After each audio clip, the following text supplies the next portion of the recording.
जब हम उसके पकड़ के बैठे थे तो हमें पता नहीं था कि इसके पास पिस्टल है, और तब उसने बेल्ट से निकाल कर, हमें मालूम नहीं चला, पिस्टल से पहले मेरे एक गोली मारी, बाद में 2 हवाई फायर किए, कहने का मतलब मारने का टारगेट था, पर टारगेट उसका सक्सेस नहीं हुआ। फिर वो जब पिस्टल निकाली तब आप क्या कर रहे थे उसमें? मैं उसे पकड़ के बैठा था, मेरे उस पर ध्यान नहीं था, मैं दूसरे वाले उसके लड़के को भी पकड़ने की कोशिश कर रहा था, मैं उस पर ध्यान दिया, तब उसने अपने जेब बेल्ट के लगे हुए कवर के अंदर उसकी पिस्टल थी। तो कितनी पिस्टल थी, एक ही थी या और? उसके पास एक ही पिस्टल थी और उसका साथी था, उसके पास एक पिस्टल थी, वो फरार हो गया। आपके कहाँ पे ये लगी है जो उन्होंने फायरिंग की, वो कहाँ पे लगी? ये हाथ के कोने पे एक फायर लगा, यहाँ से यहाँ पर आर पार गोली गई है? हाँ, यहाँ से लगा और यहाँ से निकला। कौन सी गन, कैसी टाइप की थी? कोई देसी पिस्टल? गन देसी दिखने में देसी दिख रही थी, ज्यादा जानकारी हमें तो नहीं है। रात रही थी। फिर कितने ग्रामीण इकट्ठा हो गए थे जब आपने आवाज लगाई? 100 लगभग ग्रामीण 100 आदमी वितरित हो गए थे बाद में। रात को 1:50 पे सुरेश का मेरे पास कॉल आया कि गांव में कोई आदमी बैठे हैं, कोई बाहर के आदमी है, नाम पता नहीं बता रहे हैं। इसने मुझे फ़ोन किया तो मैंने कहा ठीक है मैं आता हूँ। ये मुझे लेने आया, मैं उसी टाइम वहाँ पे गया तो उन लोगों ने सामने से हमला बोल दिया। तो फिर हम भी, हमारे साथ 4-5 और थे, तो हमने भी उनके सामने डट के मुकाबला किया। फिर उसने अपने जेब के अंदर से पिस्टल निकाली और एक पिस्टल की गोली सुरेश के लग गई। तो सुरेश के लगने के बाद दूसरी गोली और लगा रहा था, तो मैं और 2-3 साथी और मिलके पिस्टल को पकड़ लिया और पकड़ के उसके हाथ से ले लिया।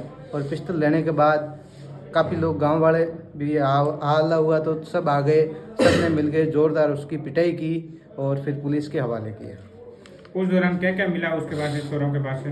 पिस्टल मिली साहब, और जो मतलब चोरी करने के लिए जो हथियार होते हैं, बड़ी बड़ी पकड़े, वेल्डिंग मशीनें, और मतलब प्लास और प्रेशर कटर, और हाँ, और आँखों में डालने के लिए मिर्चों की पोटलियाँ, और बेहोशी की दवाई, जो मतलब रुमाल पे भिगो के डालते हैं, वो बेहोशी की दवाई भी मिली साथ में साथ। वहाँ उनके सामने मुकाबला कर रहे थे, तब एक बंदा और आया था पीछे से, और एक बंदा उसको पकड़ के रख रहा था, और उसके बाद में उसने गोली चला दी सुरेश के ऊपर। सुरेश से उसने भागने का प्रयास किया, तब तक सुरेश के गोली लग गई। उसके बाद में हम सब ने उसका सामना किया और उसे पकड़ लिया। उसके बाद में काफ़ी लोग भी आए, लेकिन उस समय हम कम ही थे। फिर ये गोली लगने के बाद में हॉस्पिटल कितनी देर में आया? कम से कम 1-1.5 घंटे के बाद में। 1-1.5 घंटा लग गया? हाँ। और कितने थे वो सामने वाले? 3 लोग थे, उसमें से 2 पकड़ में आए और 1 भाग गया। ये वहाँ पे कोई चोरी की वारदात करने के लिए आए थे या क्या? हाँ, क्या जानकारी ऐसी कोई? वो चोरी की वारदात करने गए थे। कम से कम वो उनको टारगेट था 3 चोरी करना। बराबर, ये चोर बोल रहे थे? यस। जब आपने उससे पूछताछ की तब? हाँ। बराबर। उसके बाद में जब वो 2 लोग कहीं और गए हुए थे, वो कहाँ गए हुए थे, कुछ बताया? बताया नहीं था, वो अपने टारगेट से गए थे, और वहाँ जो एरिया उसकी गाड़ी छोड़ी हुई थी उसके पास में थे, और पास में 3 मंदिर थे, उन तीनों में भी उनके चोरी करने का। तो रात को कोई चोरी हुई है या नहीं हुई है वहाँ पे? रात को तो अभी तक चोरी नहीं हुई है, लेकिन जो पहले हुई है उसमें हमें संदिग्ध मामला लग रहा है कि इन्हीं का ही हाथ है।